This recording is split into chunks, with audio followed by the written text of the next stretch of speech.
Months ago, we learned that 32-year-old Kareem Leyva has been arrested in connection with the death of a 10-year-old boy in the Antelope Valley. Let's go ahead and roll you some video so you can get a look at Kareem Leyva. He covered his face as he left court in Lancaster yesterday. This is the live-in boyfriend of Heather Barron, who is the mother of 10-year-old Anthony Avalos.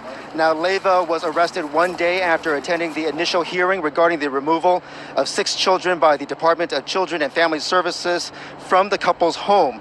The confidential proceeding was closed to the public. Now, it came after Anthony Avalos was found unconscious at his apartment last week. He died the next day after being taken off life support.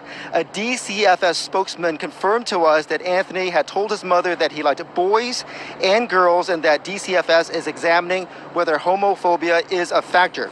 The agency also told us that Anthony arrived at the hospital before his death, and he was found with evidence of physical abuse, including signs of being severely beaten and malnourished.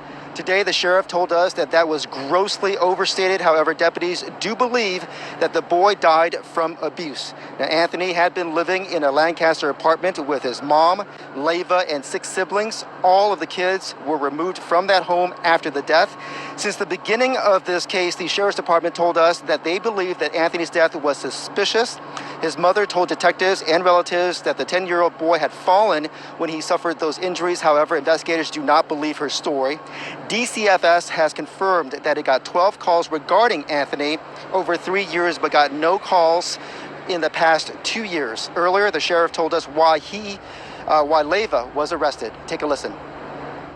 During the course of their interview, suspect Leyva made statements that led detectives to arrest him for the murder of Anthony Avalos. I can't talk about the details of the statement itself at this time, but I can tell you that what the investigators learned led them to believe that they could file the charges of murder, which he is going to be booked on. And the information they obtained from the statements will continue to have to be followed up on and verified, which will be part of our ongoing investigation. So right now, Kareem Leyva is in the hospital. He is being treated for what's been called a self-inflicted cut to his upper body. His bail has been set at $2 million. He will be moved into a jail once those medical treatments are rendered. For now, we are live in downtown LA. Pat.